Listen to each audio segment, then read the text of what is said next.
여러분, 주님께서 거룩한 이 밤 참으로 부활하셨습니다.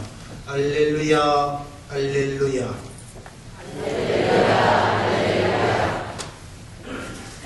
조금 전 부활 찬송에서도 노래했습니다. 성자 예수께서는 우리 대신 성묵게 아담의 죄 갚으시고 거룩한 당신 피로 옛죄 씻으셨다고. 이 밤은 온 세상 어디서나 그리스도 신자들을 세속 온갖 죄악과 죄의 어두움에서 구원하여 은총으로서 성덕에 뭉쳐준 바, 은총 가득히 내리는 이 밤에 성부여 받으소서 향기로운 이 저녁 제사를 무덤에서 부활하신 그리스도 인류를 밝게 비추시는 샛별이여, 주는 세세 영원히 살아계시며 다스리시나이다. 이 부활 찬미곡 엑술대라고 하는 이 부활 찬송은 가장 부르기 어려운 곡 중에 하나로 알려져 있습니다만, 누가 부르느냐에 따라, 누가 소화하느냐에 따라 이 곡도 명곡으로 바뀌어질 수 있다 이겁니다. 부활의 기쁨과 축복이 거룩함으로 살아 숨쉬는 그런 명곡이 되고 맙니다. 거의 동의 못하시겠다는 표정인데 상관없습니다. 뭐 한두에 겪어봤어야죠. 그래서 내년도 부활 찬송은 모든 교우님들이 쉽게 부를 수 있도록 바꿔서 할 예정입니다. 나가라 하늘 나라 천사들 무리 완호하라 하늘 나라 구원의 소리.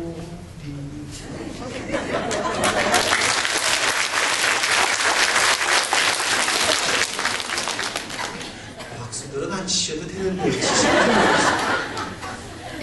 인간에게 최대의 고뇌와 비극은 두말할 것 없습니다. 죽음이 종말이 있다라고 하는 것입니다. 주님의 부활을 기념하는 이 밤에도 자신의 죽음을 받아들이지 못하고 몇 개월, 아니 단 며칠만이라도 생명을 연장해 달라고 이렇게 죽을 수는 없다고 하소연하는 이들도 있습니다. 여러분, 죽음을 체험해 보셨습니까? 한 번쯤 죽음 문턱까지 다가가신 분들이 계십니까? 저는 죽음 근처에 갔던 일이 일생에 2번 있었습니다. 한 번은 초등학생 시절에 한강 백사정에서 수영을 하다가 거의 익사 직전에 어떤 청년이 저를 구해주었습니다. 지금 죽으면 안 된다. 나중에 다크마 성당 분당시키다. 두 번째는 어떤 성당에서 자동차 사고로 이 차가 이 저수지에 이렇게 빠지는데 몇 초가 안 되는 거야. 몇 초. 겨울에 이렇게 차가 미끄러져서 저수지 쪽으로 빠져가는데 그 찰나 속에 지나온 세월들이 막 스쳐가는 그런 체험을 저는 해본 적이 있습니다. 인류의 역사 속에 부활은 오직 한 번밖에 없습니다. 앞으로도 영원히 없습니다. 나자로의 부활, 나인성 과부 외아들의 부활이 아닙니다. 그들은 10번 깨어났다 해도 다시 죽는 겁니다. 예수님의 부활만이 영원한 부활입니다. 그 부활은 우리에게 부활을 주시기 위한 것이요. 그래서 나자로가 부활했다 할지라도 우리와는 아무 상관이 없는 것입니다. 우리 부모님이, 우리 조상님이, 할머니, 할아버지가 부활하셨다고 해서 나하고 관계가 있는 것이 아닙니다. 그리고 죽은 사람은 그냥 죽으셔야지, 살아났다 죽었다 하면은 산 사람만 혼란해지는 거예요.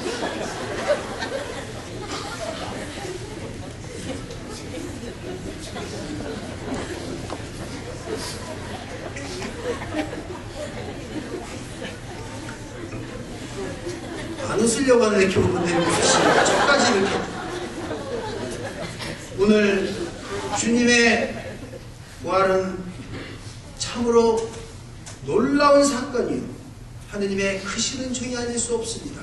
사도 바울의 말씀처럼 그리스도께서 다시 살아나지 않았다면 우리들의 가르침도 여러분의 믿음도 헛된 것일 수밖에 없습니다.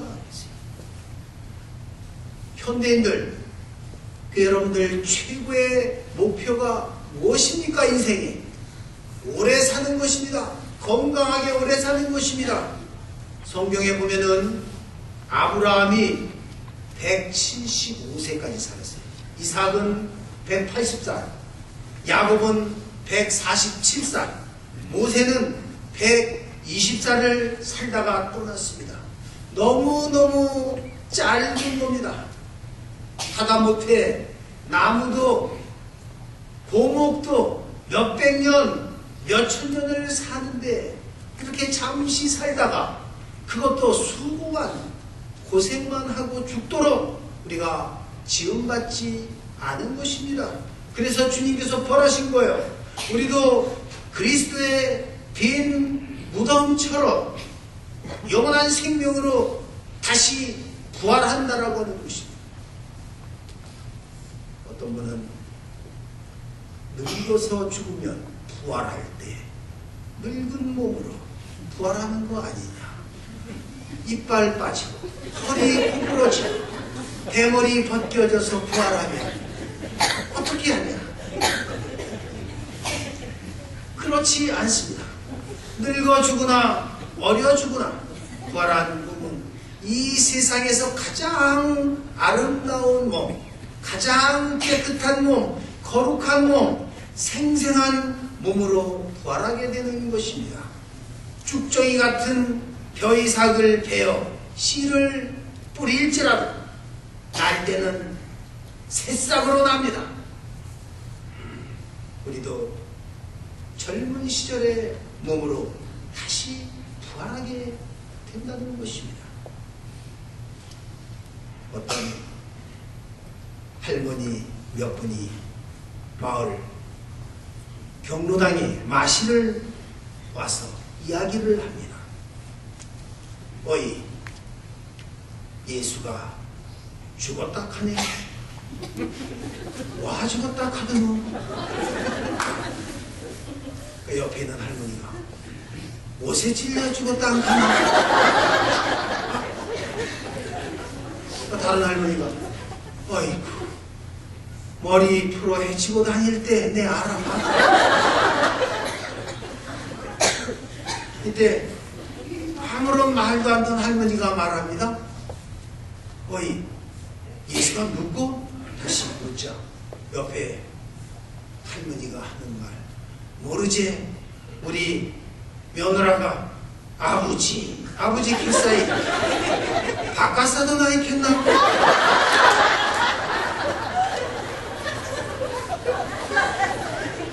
바깥 사돈인지 딴 사돈인지 모르겠지만 예수님은 분명히 오늘 이 밤 우리에게 오셨습니다. 부활하셨습니다. 그렇습니다. 주님의 부활을 경축하는 이 밤 우리 모두는 사도신경에 나오는 육신의 부활을 믿으며 영원한 삶을 믿습니다. 힘차게 고백할 수 있어야 합니다.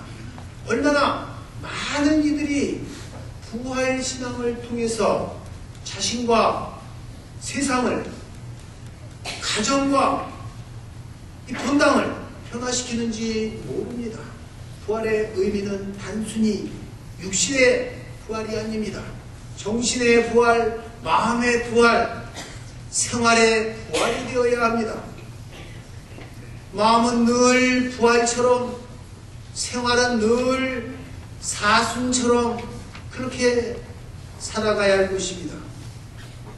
욕심과 탐욕에 빠지면 말년이 불행해질 수 있습니다.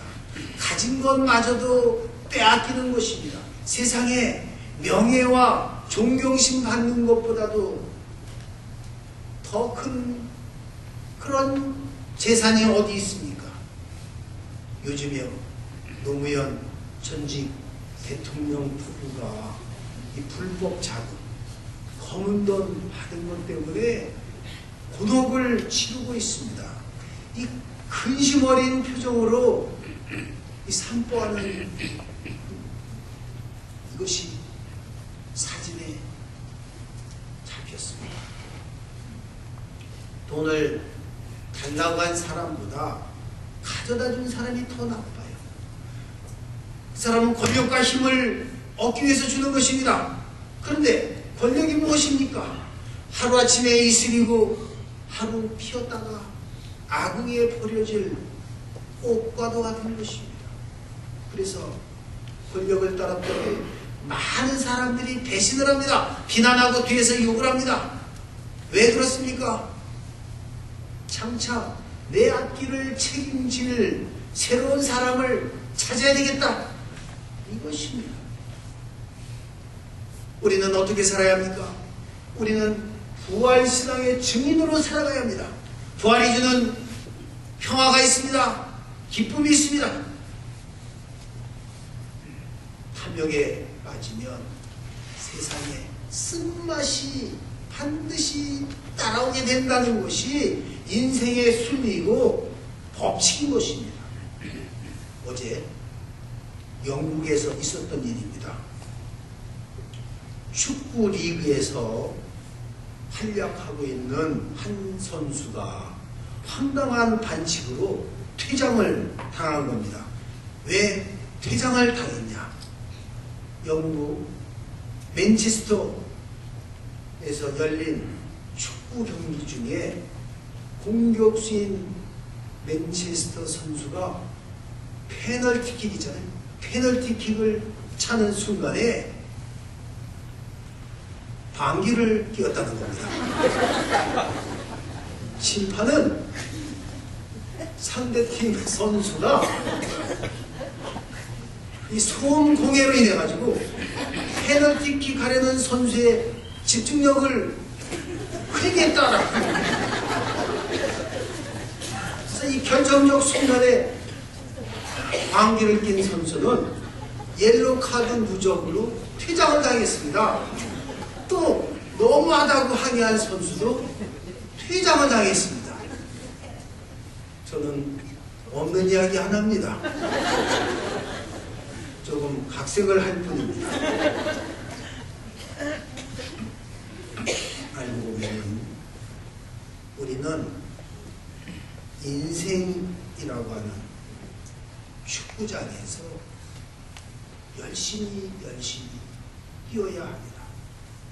뛰다 보면요, 기회가 반드시 오게 되어 있습니다.